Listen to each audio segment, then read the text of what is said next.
Well, hello there, friendos. How are we doing today? Hopefully you're doing absolutely fantastic. I just created this brief little presentation. It's called A Brief History of Shaktism.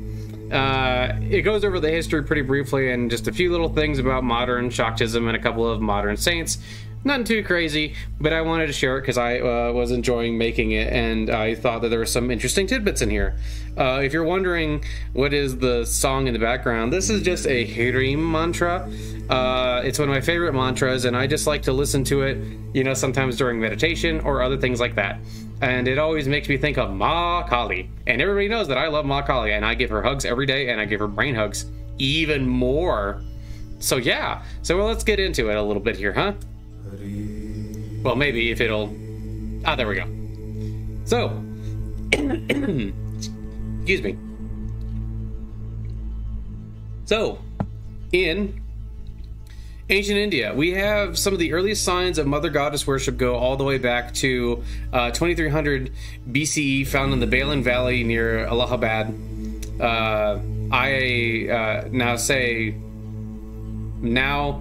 Prayagraj, I think maybe.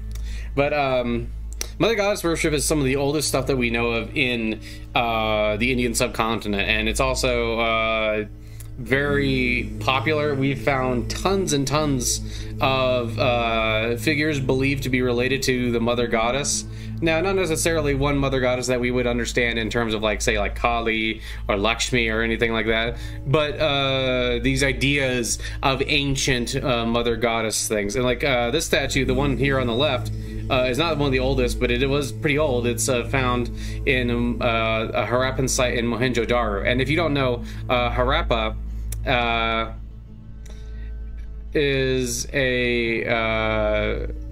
basically the civilization known as the Indus Valley civilization. But just thousands and thousands of years ago, we've discovered from thousands and thousands of years ago these statues related to the Mother Goddess and her worship.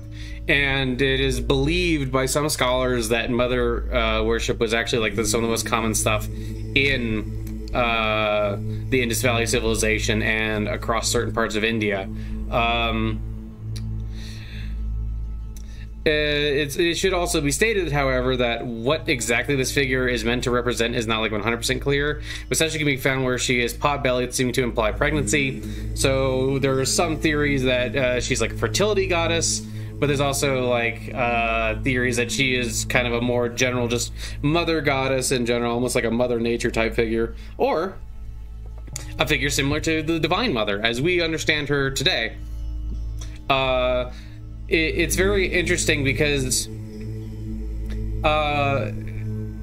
there is some information to suggest that Mother worship kind of came from outside of what we would consider Hindu influences, and then kind of influenced Hinduism later on in its development, the Sanatana Dharma more in its later development, as we would say. And it's also very interesting because the figures are kind of they take on a lot of different shapes. This is one of the more common ones, though. You see, if you look up like Mother Goddess figures from like the Indus Valley civilization, you'll see that there's a lot that kind of look like this, but there's also kind of depends, because there's even earlier ones that look sometimes more abstract, actually. But it's very interesting to see the sheer variety of it. Now, do we know what exactly, like, the rituals, for instance, they had to worship these ladies? Not exactly. We do have some idea about, like, what ancient India, how exactly they worship these goddesses and what exactly they believed about them, but a lot of it's more speculation. And if you're interested, I would highly suggest looking into it. I have my own personal beliefs, but this is partially influenced by my own experiences, in which I believe that, you know, Shakti is actually some of the oldest worship we have. And if you look across various other civilizations, you can see divine mother spirits and divine mother goddesses that kind of stretch all over the place. But we're focusing more here on like what we would probably consider Shaktism. And if you don't know what Shaktism is, because I realize I should probably define that, but Shaktism is basically the worshipping of God as the mother or as the divine feminine. If you're talking about Hinduism, you also have things like Shaivism, which worships Shiva as the main incarnation of God, or Vaishnavism, which is, focused on Vishnu. Shaktism is focused on the mother, though. Shaktism can be traced all the way back to the Vedas. There are a lot of different rituals and hymns in the Rig Veda and the various other Vedas, which mention various different goddesses across the way. One of the most common, or one of the goddesses that has like a lot of hymns dedicated to her, is Usha. And you can see here in this little translation from the Rig Veda, and here's the Sanskrit above, but the English translation I will read since my head is partially obscuring it. Haha. The shining dawns have arisen for splendor, glistening like the waves of the waters. She makes all pathways easy to travel. She has appeared, the good priestly gift, the bounteous one. Auspicious, you have become visible. You radiate widely. Your flare, your radiant beams have flown up to heaven. You reveal your breast as you go in beauty, goddess dawn shining with all your might. So there is worship of Shakti and female, goddesses in the Rig Veda and throughout the Vedas. We see various levels of mention of these goddesses. Sometimes they are like the center of hymns, but more often they're kind of more background, and like you see a lot of hymns are more dedicated to Indra or Agni. Indra being the king of the gods, and like Agni is like the messenger of the gods and like fire god, basically.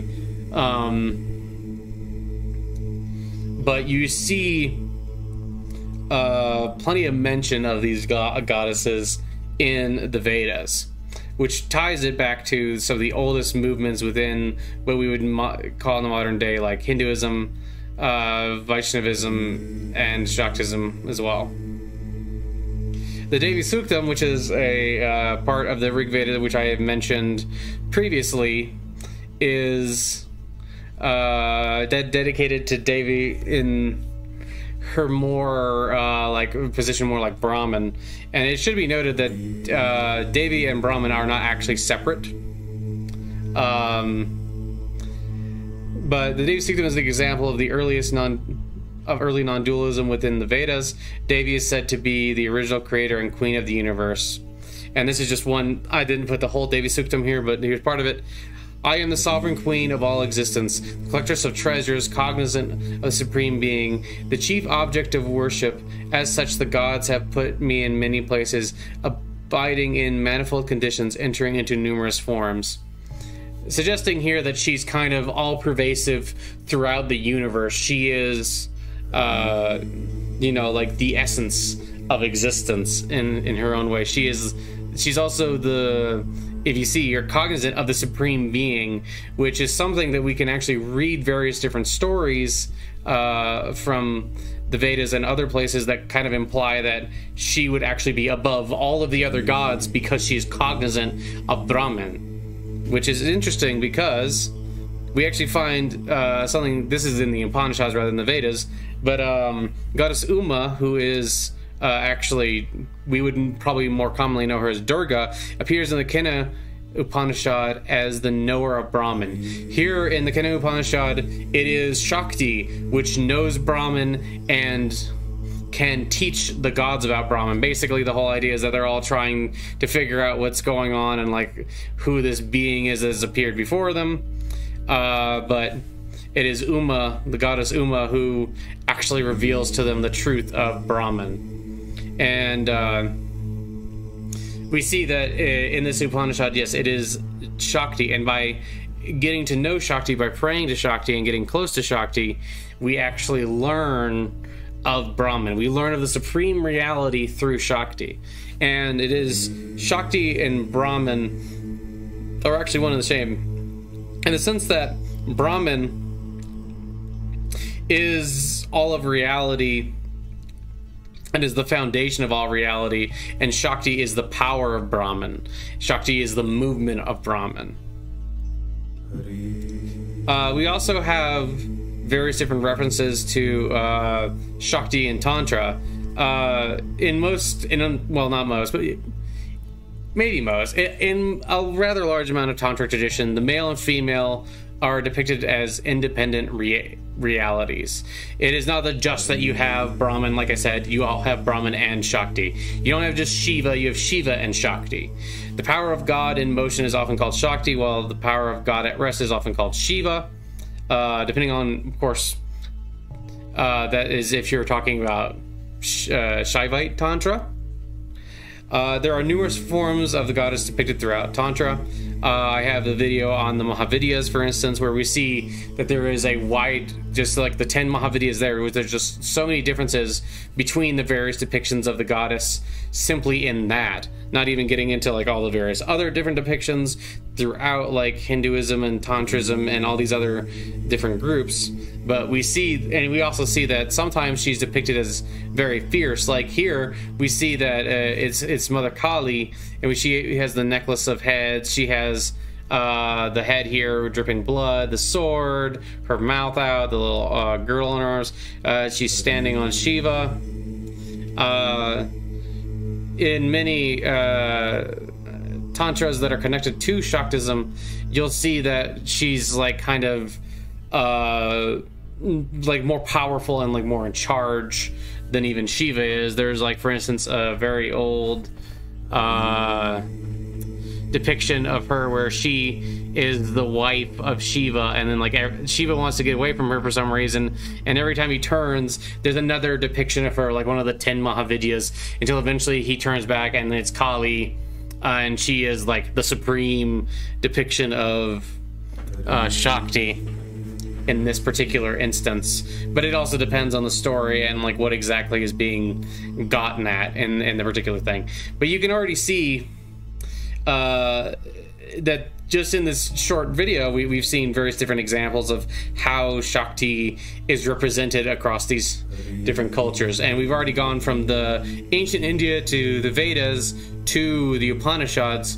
We see this kind of development and this trend throughout Hinduism, which is, or without Sanatana Dharma, which is the worship of the mother, the understanding of the mother as the supreme reality, or as the one who gives you the keys to the supreme reality.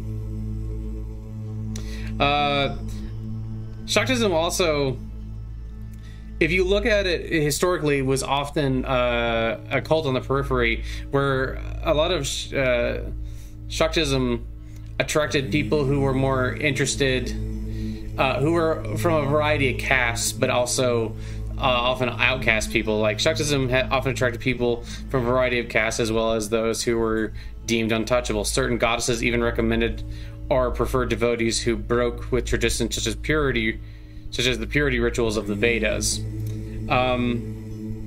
Shaktism does have various different trends which were kind of outside of the main body of what we would consider Hinduism, or especially Vaishnavism, often embracing more complex ideas and understandings of purity and non-duality,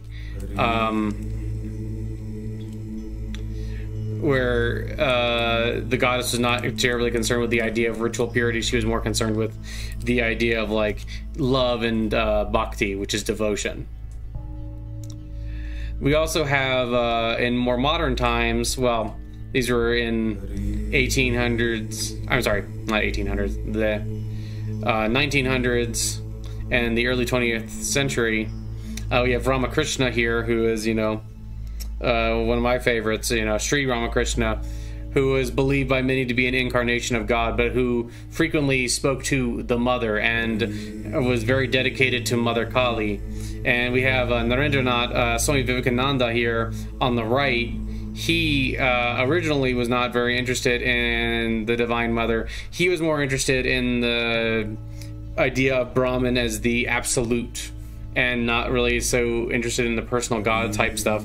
But due to certain events in his life where he, well, there were several events, but one of the biggest ones was he was told by Ramakrishna if he wanted to pray for success, well, not really success, but just like the ability to sustain his family, because his father had died and his family was relatively poor.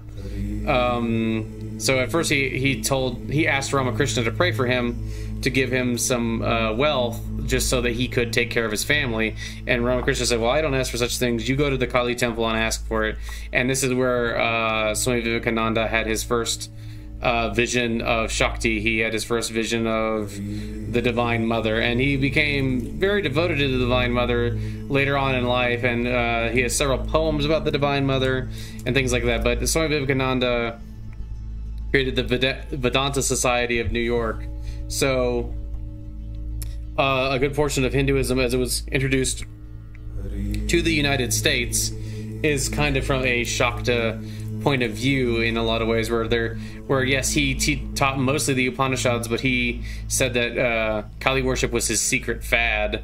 And I often thought it was very interesting to think about this guy who really wasn't that interested in worshiping the Divine Mother, especially in a personal form, coming to worship her so devoutly and changing so much for it. I think it's very interesting. I would also, and I would like to remind us that we should all remember that the Divine Mother is this wonderful aspect, that sometimes she takes on these scary forms, but in truth, she is the whole of existence and we are part of her. Remember her sweet name always, like good chanting her name can really help you greatly in the spiritual path. Excuse me. Keep coughing. Brahman and Mother are, of course, also not truly separate. And this is a picture I really like, which is of Ramakrishna talking to the Divine Mother in her form of Kali. And yeah, that was just the short little presentation, and this is the end. This is another picture of Kali I like. Jai Makali. It's very interesting to see the power that Shakti has, and seeing the divine love, and seeing that even in her scariest forms, she's still our Divine Mother. And yeah, this is just a pretty short presentation of just some stuff I wanted to share, and I hope that you guys enjoyed it, and I hope that you like this picture too. I think it's a pretty cool picture. Remember that there is, within Shakti, there's the strength of women, and there's also strength for men and anybody else. No matter what your gender or your description is, there is strength and love within the Divine Mother for you. And it should always be remembered that there is no such thing as weak femininity, for the Divine Mother is the essence of all femininity, and she is strength personified. She is that glory which speaks to us throughout the ages. There is no need to go to a temple to worship her. We see her in every shape and form, and we see her across all of reality. Thank you, Divine Mother, for letting us see those things. And, I would highly recommend that, you guys look into her and maybe check her out, and maybe give yourself a little Kali prayer. Give her a little, hey, Ma Kali, how you doing? Stuff like that. Anyway, I hope that you all have an absolutely wonderful day, and I hope that you can all feel the divine blessings of our dear Divine Mother, and I hope that you all have an absolutely wonderful day, and I hope that you know that I love you, and that God loves you, and that you can always call upon the Divine Mother. Okay? All right. Bye. Love you. Bye.